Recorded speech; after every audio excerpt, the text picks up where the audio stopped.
మేము ఇప్పుడు చేయబోయే వీడియో కేవలం కామెడీ పర్పస్కి మాత్రమే, ఎవరిని ఉద్దేశించి కాదు, ఎవరి మనోభావాలు దెబ్బ తినాలి అని కాదు. దయచేసి కామెడీ స్కిట్ లాగా చూడండి, మమ్మల్ని ఎంకరేజ్ చేయండి. నమస్తే, వెల్కమ్ టు బీఆర్కే న్యూస్. నేను మీ ఝాన్సీ రాణి. ఇవాళ మా స్టూడియోకి జూనియర్ రేవంత్ రెడ్డి గారు వచ్చారు, ఆయనతో మాట్లాడదాం. నమస్కారం సార్. నమస్తే అమ్మ, ఎట్లున్నావు? మంచిగా ఉన్నావా? నేను బాగున్నాను సార్, మీరు బాగున్నారా సార్? మంచిగానే ఉన్నా, చూస్తున్నావుగా.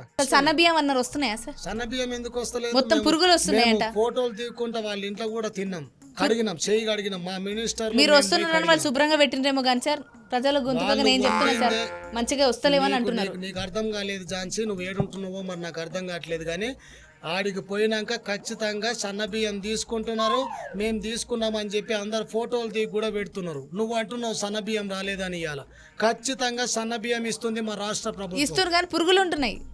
సన్న బియ్యంలో పురుగులు ఎందుకు ఉంటాయమ్మా? గమ్మతి మాట్లాడతావు నువ్వన్నీ.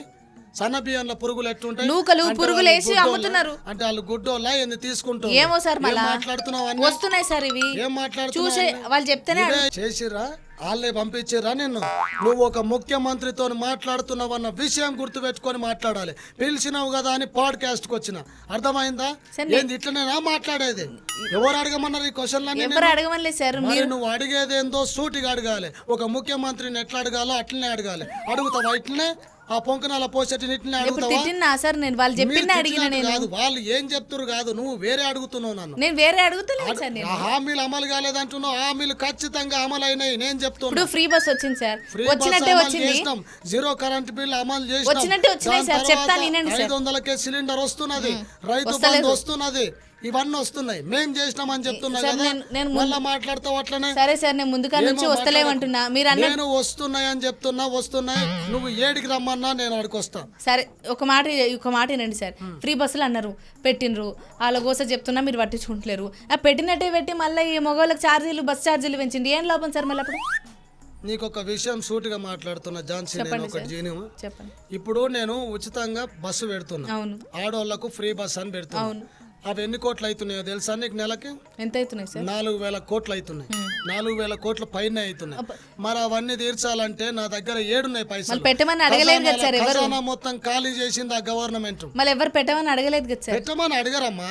ఇప్పుడు నేను హామీలు ఇవ్వాలంటే నేను ఇస్తా. అవును, మీరే చెప్పురు మరి ఏం చేయాలో నాకేం అర్థం అయితలేదు. మరి ఎట్లా పోవాలి? మీరు ఎట్లా తిరుగుతారు? పెట్టి ఆనందిస్తాం అనే లోపు మళ్ళీ ఈడ పెంచిండ్రు. నా ఆడబిడ్డలు ఎట్లా తిరుగుతారు బస్ లో? మరి మీరే చెప్పుర్రి. ఇంకో రీజన్ చెప్పాలి. పెట్టి ఎందుకు పెంచిండ్రు సార్? అదే లెక్క అవుతారు కదా. ఇప్పుడు ఇంట్లో ఆడ మగ అందరూ ఉంటారు. ఎవరో ఒకరి మీద భారం పడాల్సిందే, పడుతుంది. ఒకనొక సందర్భాలలో మనమే మనుషులం కాబట్టి మనం ఇప్పుడు నేను చెప్తున్నా, నేను జీతం తీసుకోలేదని. అవును, ₹1 వాళ్ళకి పెరిగిందేమో, దాంట్లో ఏమైతుంది? కాదు సార్, ఇప్పుడు మా దగ్గర తీసుకొని మా మీదే ఇస్తున్నట్టు అనిపిస్తుంది సార్. నా జీతం కూడా ఇస్తున్నా కదమ్మా మీకు, నేను కూడా రాష్ట్ర ప్రభుత్వానికి ఇస్తున్నా కదా. నా జీతం తీసుకుని మరి ఏం చేసినట్టు సార్ ఈ లెక్కన? మీరు మరి అన్ని చేసినా కదా, మళ్ళీ అన్ని చేసినా అంటే ఇప్పుడు ఏంటంటే ఒకటేసారి అన్ని హామీలు నెరవేర్చాలంటే ఎవ్వరికి కాన్పనది. అవును సార్, మీరు చెప్పిండ్రు, నాకు అర్థమైంది. నేను ఏమంటున్నా అంటే మీరే భారం పడుతుందని చెప్తున్నారు, మాకు మేలు చేస్తున్నారు, మళ్ళీ తిరిగి మా మీద. ఎందుకంటే ఇప్పుడు ఒకటి డౌన్ అవుతుంటే ఒకటి రైజ్ కావాలి. ఇప్పుడు వీళ్ళకి మనం వేరే వాళ్ళకి ఏంటంటే వేరే వాళ్ళు పెట్టాలి. ఇప్పుడు మనమే ఉన్నాం అనుకో, నాకు సమస్య వస్తే నా భార్య నా సమస్య తీరుస్తుంది, నా భార్యకు సమస్య వస్తే నేను సమస్య తీరుస్తా.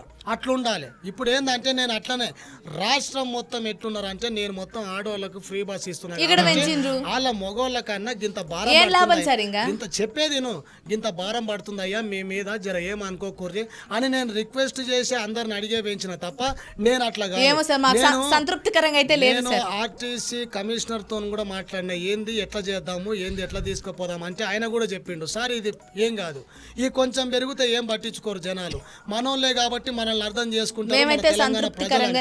నువ్వు కాకపోతే ఏంది, నువ్వు సంతృప్తి కావాల్సిన పని కూడా నాకు అవసరం లేదు, అర్థమైందా? ఇవన్నీ చాలా అన్నట్టు లిక్కర్ రేట్ కూడా పెంచింది సార్. లిక్కర్ రేట్ ఏం అవసరం సార్ ఇప్పుడు? లిక్కర్ రేట్ నీకు అవసరమా ఏమన్నా?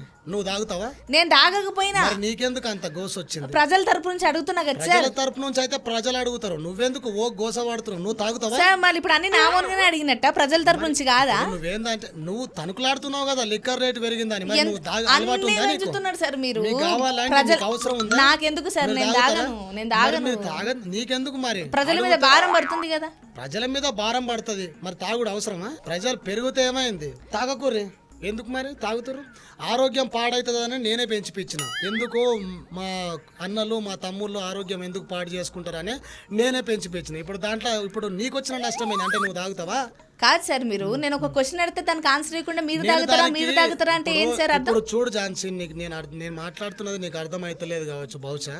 ఆన్సర్ ఇప్పుడు నువ్వు అన్నదానికే నేను చెప్తున్నా. ఇప్పుడు నువ్వు అన్నదానికే నేను అదే సార్ ఆన్సర్ ఇవ్వండి. నేను ఎందుకు తాగుతా? నన్ను ఎందుకు అడుగుతున్నారు? లిక్కర్ రేట్లు ఎందుకు పెరిగినావు అని అన్నావు. అవును అవునా? అవును. కరెక్టేనా? మరి నేను జవాబిచ్చేదాకా చూడాలిగా. లిక్కర్ రేట్లు ఎందుకు పెరిగినాయి అంటే ఒక రాష్ట్రం దివాలా తీసినప్పుడు అవును అంతో ఇంతో కొంచెం భారం పడుతుంది. మనం మీరు అనుకున్నట్టు తగ్గిందా సార్? మరి జనాభా తగ్గిందా? తాగే వాళ్ళ జనాభా తగ్గిందా? మరి మీరు అనుకున్నట్టు తాగుతూనే ఊరు కదా. మరి అదే చెప్తున్నా సార్. మీకు అన్ని ప్లాన్లన్నీ తెలుసు. కొత్తగా మీరు రాజకీయాల్లోకి రాలేదు సార్. మీరు రేట్లు పెంచినంత మాత్రాన ఒకరి మీద బర్డెన్ అయిందంటే ఖచ్చితంగా వాళ్ళు ఏం చేస్తారంటే తాగుడు జర ఆపుతారేమో, ఫుల్ తాగి కాడ కోటర్ తాగుతారేమో అని నేను ఇట్లా ఆలోచిస్తాను. అంతేగాని నీ ఉద్దేశం లేదంటే ఫుల్ తెచ్చుకొని ఫుల్ తీసుకొని పోవుడు. అదే చేస్తున్నా. నువ్వు ఎట్లా అడుగుతున్నావు అంటే నేను తాగుతా నాకు అన్యాయం జరిగింది అన్నట్టు మాట్లాడుతున్నావు. అందరి తరపు నుంచి అడుగుతున్నా సార్. నేను తాగాల్సిన అవసరం లేదు. మీరు నిజంగా చెప్పండి సార్. మీరు ఇన్ని ఏళ్ల నుంచి ఉన్నారు సరే, ఇప్పుడు కొత్తగా సీఎం పదవికి ఎక్కిండ్రు ఓకే, కానీ కార్యకర్తగా ఉన్నప్పుడు మంత్రిగా ఉన్నప్పుడు లేకపోయినా చూస్తున్నారు కదా సార్. నిన్ను పంపించండు చూసినావా? మీ పొంకనాల పోషించి అగో ఆయన పోయి అడుగు. నన్ను ఎందుకు పంపిస్తారు సార్? ఆయన ఇప్పుడు ఆయన కింద జీతగాని కాదు కదా. నేను వేస్తే గాని లేవాడు, ఫుల్ వేస్తే గాని వండుకోడు, హాఫ్ వేస్తే గాని మళ్ళా వండుకోడు, లేచి తింటాడు. ఇక ఆయన నిన్ను పంపించాడు, ఆయన మాట్లాడినట్టే నువ్వు మాట్లాడుతున్నావు. ఏమో సార్, మీరు అన్నిటికీ ఆవేశంగా ఉంటున్నారు, తిరిగి నన్నే అంటున్నారు. ఒక ప్రశ్న అడగనిస్తలేరు, చేయనిస్తలేరు. ఒక అవతల పార్టీ వాళ్ళు మనని ఏమన్నా అన్నప్పుడు ఆవేశం వస్తుంది. ఇప్పుడు నేను ఒక రాష్ట్రానికి సీఎంని, నాకు తెలియదా ఏం చేయాలో ఏం చేయొద్దు అని? నువ్వు చెప్పాలా నాకు?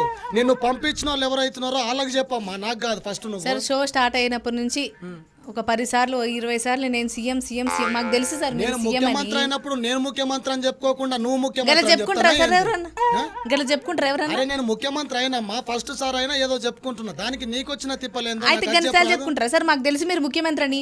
మీ గురువు గారు చూడండి ఎంత బాగా పాలన చేస్తున్నాడు. ఎవరు నీకు పంపించిండా? చెప్పి పంపించిండా? గురువు అనమని చెప్పి పంపించిండు.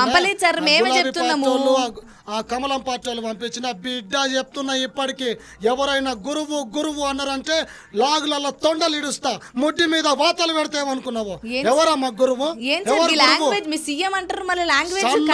ఒక్కొక్కడికి గింత ఇంకిత జ్ఞానం లేదు. నన్ను గురువు ఎవరా? గురువు ఎవరమ్మా? గురువు సరే సార్, ఎవరు గురువు? నేను ఒక రాష్ట్రానికి ముఖ్యమంత్రి, ఆయన ఒక రాష్ట్రానికి ముఖ్యమంత్రి. అంతేగాని గురువు ఏంది? ఒకప్పుడు ఉండనేమో గురువు శిష్యులని, ఇప్పుడు ఉన్న దాంట్లో నేను తెలంగాణ ముఖ్యమంత్రిని, గురువు ఏందమ్మా? గురువు చెప్పి పంపించండి. ఎంత కోపం వస్తే అలాంటి పదాలు వాడతారా సార్ మీరు?